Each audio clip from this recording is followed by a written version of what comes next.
इस प्रकार से आप भगत किसी रोग दुख से पीड़ित होते हैं, परेशान होते हैं, तमाम जगह पूजा पाठ कराते हैं, लेकिन कोई उपाय नहीं मिलता, कोई समाधान नहीं होता। उसी प्रकार छोटा सा कथा याद आया, जब राजा परीक्षित को तक्षक नाग ने डस लिया और उनकी अकाल मृत्यु हो गई। अकाल मृत्यु होने के बाद में कहा जाता है उनकी जीव आत्मा प्रेत आत्मा बनकर के भटकने लगती है। ऐसा मृत्यु लोक में हर कोई जानता है। यानी किसी का एक्सीडेंटल मृत्यु हो गया इस तरीके से, यानी होता है प्रेत आत्मा बनकर भटक रहा है। उसी प्रकार से राजा परीक्षित की जीव आत्मा प्रेत आत्मा बनकर के चारों तरफ भटकने लगी। कहा जाता है जब घर में कोई प्रेत बाधा आ जाता है, कोई भूत प्रेत का सराया जाता है, या कोई नकारात्मक ऊर्जा आ जाता है, विपरीत हो जाता है, कुछ भी हो सकता है। जब नकारात्मक ऊर्जा घर में आकर कुछ हो सकता है, आपकी रोजी पूजी में बरकत नहीं होगा, घर में कुमति की बुद्धि आ जाएगा, आपके बाल बच्चे पढ़े लिखेंगे लेकिन उनका बुद्धि विचार बहुत बढ़िया नहीं रहेगा, कभी कभी होगा अब खाना दाना बनाएगा कुछ कम हो जाएगा, घट जाएगा, कर्जा थोपाया रहेगा, उतर ही नहीं पाएगा, तमाम प्रकार घर में किसी प्रकार का कोई भी नकारात्मक घर में ऊर्जा आ जाता है, इस प्रकार से बाधा आता है। उस प्रकार से राजा परीक्षित राजा थे। तो फिर जब उनकी मृत्यु हो गई, उनकी जीव आत्मा प्रेत आत्मा बनकर भटकने लगी, पूरे राज्य में शोकाकुल सा माहौल आ गया। तमाम संत महात्मा ज्ञानी दैनी जबी तपियों ने यानी यह विचार विमर्श किया कि कुछ पूजा पाठ अनुष्ठान कराना चाहिए ताकि राजा परीक्षित की जीव आत्मा जो प्रेत आत्मा में भटक रहे हैं उनसे जो मुक्ति मिल जाए, मोक्ष मिल जाए। क्या था? राजा परीक्षित के पुत्र का नाम जन्मेजय था। वह अल्प आयु मतलब 11 वर्ष का था, उसको राजा बना दिया गया। जन्मेजय को राजा बना दिया गया, गद्दी पर बैठा दिया गया। अब क्या था? तमाम विद्वानों के द्वारा, संतों महात्माओं द्वारा तमाम पूजा पाठ कराया गया, अनेकों प्रकार की पूजा पाठ कराया गया, किंतु उनकी जीव आत्मा प्रेत आत्मा से उनको मुक्ति नहीं मिला। जिस प्रकार से आप भगत घरों कोई भूत प्रेत का सहाय आता, कहाँ उठाते बैठाते जलाते मराते हैं, लेकिन कोई समाधान नहीं होता, ये ना बैठल, वो ना बैठल, लो ना बैठल, इस तरीके से भटकते रहते हैं। तो मेरा ध्यान यहाँ तक ये बनता है, आप एक मतलब आवश्यक जान ले प्रेत आत्मा के भटकने का कारण। जिस प्रकार से किसी का कोई एक्सीडेंट मतलब एक मृत्यु हो गया, उसकी कुछ इच्छाएं अधूरी रह गई। हो सकता है उसके बिटिया बेटा हो, उसके विवाह शादी की इच्छा रह गया, हो सकता है घर बनवाना चाहता हूं, या हो सकता है घर में अच्छा से कमाई दवाई कर कुछ बच्चों को पालना पोसना चाहता हो, या फिर हो सकता है अपने नात सगे संबंधी का अच्छा से ध्यान देना चाहता हो और इसी बीच में उसकी मृत्यु हो गई। इसी कारण उसका मन भटकता है। अब मतलब ये यथार्थ बताया जा रहा है, किसी के प्रेत आत्मा में भटकने का यही कारण है, जिसे माने हो सकता आप ही है। आपकी अगर अकाल मृत्यु हो जाए तो क्या चाहेंगे? मरते समय क्या चाहेंगे? आपके बाल गोपाल खुशहाल है, आपकी बिटिया दामाद धी माता पिता जो भी हैं वो ठीक ठाक रहे, आपके मन में यही इच्छा रहेगा। तो कुल मिलाकर के यदि जीव आत्मा प्रेत आत्मा में बदल गया, प्रेत योनि में भटक रहा है और उसके परिजन उसका ध्यान दे रहे हैं, उसका ध्यान दे रहे हैं, उसका प्रेत आत्मा से उसका मुक्ति मिल जाएगा, छुटकारा मिल जाएगा।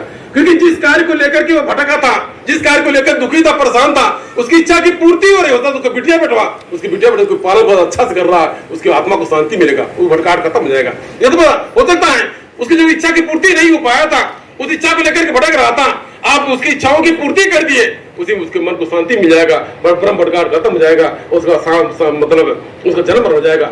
उसी प्रकार से पंचवा दरबार पचौड़ी माता जी की ऐसी महिमा है, पंचवा दरबार की जलाने में की आवश्यकता नहीं पड़ता, सीधा सीधा जान ले भूत व्याह जलाने में अगर भ्रम है, एक अंधविश्वास है। अब देखें जिस प्रकार से देवी देवता ने कोई देखा, न कोई परछाई है, कोई परछाई, विश्वास है, न कोई देवी देवता का भूत प्रेत का विश्वास है। अगर आप विश्वास न भी करें तो ये मतलब ये गलत नहीं होगा। तो कुल मिला करके जब हवा है, हवा कहाँ पकड़ाएगा, हवा कहाँ प्यार पड़ेगा, वो कहाँ जा रहे मरेगा। मतलब सोखा क्या करता है, लौंगे पुता जराएगा, उर्दे पर जराएगा, अच्छा जराएगा, वो तो लौंगवा जराता, उर्दवा जराता, छतवा जराता, वो कहाँ जा रहे, वो तो हवा है। जबकि महसूस कीजिए जिस प्रकार से कोई खेलता है, हम यहाँ देखते हैं कोई मारा पीटा कोई काम नहीं होता, कोई कितने खेलो करिए झोटा पकड़ के मारा पीटा, तो क्या होता है? आपका भी एक मनोवैज्ञानिक कारण है। आप कहीं महसूस कीजिए बिटियन के अंदर खेलने वाला भावना ज्यादा रहता है, नारी के अंदर ज्यादा भावना रहता है, इधर के ज्यादा भावना रहता है।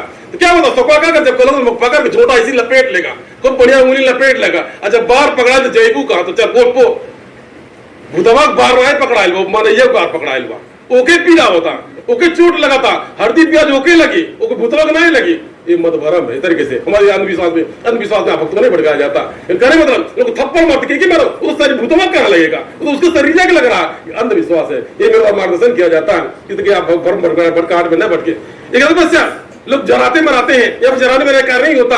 यदि सचमुच में अगर किसी प्रेत आत्मा का समय आ गया है तो पंचवा दरबार खींच कर चला आएगा, किसी माध्यम से जो इसकी इच्छा होंगी उसकी इच्छाओं की पूर्ति करा करके उसका जन्म मरण हो जाएगा। जब उस प्रेत आत्मा का जन्म मरण हो जाएगा, माता के चरण में, जगदम्बा के चरण में जन्म मरण हो जाएगा, भटकाना खत्म हो जाएगा, ब्रह्मांड खत्म हो जाएगा, भटकाना खत्म हो जाएगा, उस किसी किसी भी जीवन में उस कर्म के अनुसार जन्म मरण हो जाएगा, भटकाना खत्म हो जाएगा, घर परिवार मन निर्केवल होकर के स्वयं अपनी दया कृपा का भागीदार बनेगा। किस प्रकार से ऐसे बचा माता जी माया महिमा। तो मैं कहने का तात्पर्य यह है, उसी प्रकार से राजा जन्मेजय अनेकों प्रकार की पूजा पाठ किया, लेकिन फिर समाधान नहीं हुआ।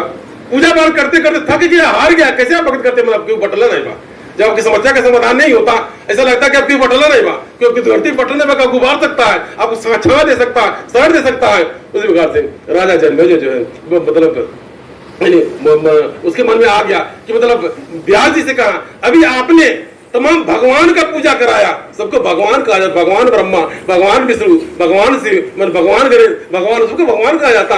ये भगवान शब्द एक टाइटल की तरीके से लगता है। अब मुझे उसका कथा सुनाइए, उसका पूजन कराइए जिसने भगवान को बनाया, जिसने भगवान को बनाया। कि भगवान को किसने बनाया, इस पूरे ब्रह्मांड को किसने बनाया, सूरज चांद धरती सितारों किसने बनाया, जीव जंतु पशु पक्षी नर नारी किसने बनाया। अब मुझको उसका पूजन बनाइए, उसका कथा सुनाइए। व्यास जी अवाक रह गए, व्यास जी अवाक रह गए। उन्होंने कहा जिस प्रकार से आज तुम्हारे मन में यह प्रश्न उत्पन्न हुआ, इसी प्रकार से मेरे मन में यह प्रश्न उत्पन्न हुआ कि पूरे ब्रह्मांड का रचनहार कौन है, पूरे ब्रह्मांड का रचयिता कौन है, ये सूरज चांद धरती सितारों किसने बनाया, जीव जंतु पशु पक्षी नर नारी किन्नर गंधर्व किसने बनाया। कहा व्यास जी ने कहा, इस प्रश्न को लेकर मैं एकांत में जाकर विचार कर रहा था। आकाश मार्ग से नारद जी नारायण करते हुए जा रहे थे। नारद जी जब मुझको देखा, हम एकांत में बैठे हुए हैं और चुपचाप तमाम गहरी चिंता में डूबे हुए हैं। नारद जी पास है, उन्होंने पूछा, कारण पूछा कि आपकी चिंता का कारण क्या है। तब जाके व्यास जी ने कहा कि हमको आप यह बताइए कि पूरे ब्रह्मांड का रचनहार कौन है, ब्रह्मांड का रचयिता कौन है, इसके लिए मुझे इसका मतलब इसके प्रश्न का उत्तर दे। नारद जी ने भी कहा, इस बात का मुझको भी ज्ञात नहीं है। तब जाकर के नारद जी ने भी कहा कि व्यास जी जिस प्रकार से आज आपके मन में जिज्ञासा उत्पन्न हुआ, उसी प्रकार से मेरे मन में जिज्ञासा उत्पन्न हुआ था, पूरे ब्रह्मांड का रचनहार कौन है, रचयिता कौन है। मैं इस प्रश्न को लेकर के परमपिता ब्रह्मा के पास पहुंचा। तब जाकर के ब्रह्मा जी ने मुझे प्रश्न का उत्तर दिया। तो ब्रह्मा जी ने मुझे यही बताया कि जब तक मुझे होश है, हम अपने आप को एक कमल के पुष्प पर पाया।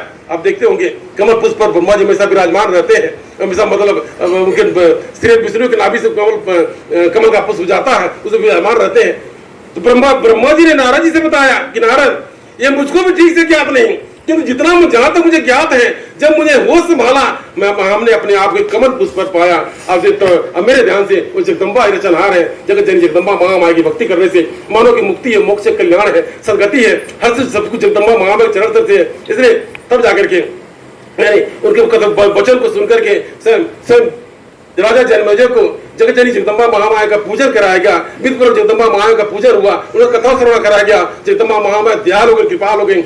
जो प्रेत आत्मा राजा परीक्षित की भटक रही थी, योनि में तो भटक रहा था, उसके तत्पश्चात ऐसे उसको मुक्ति मिल गया।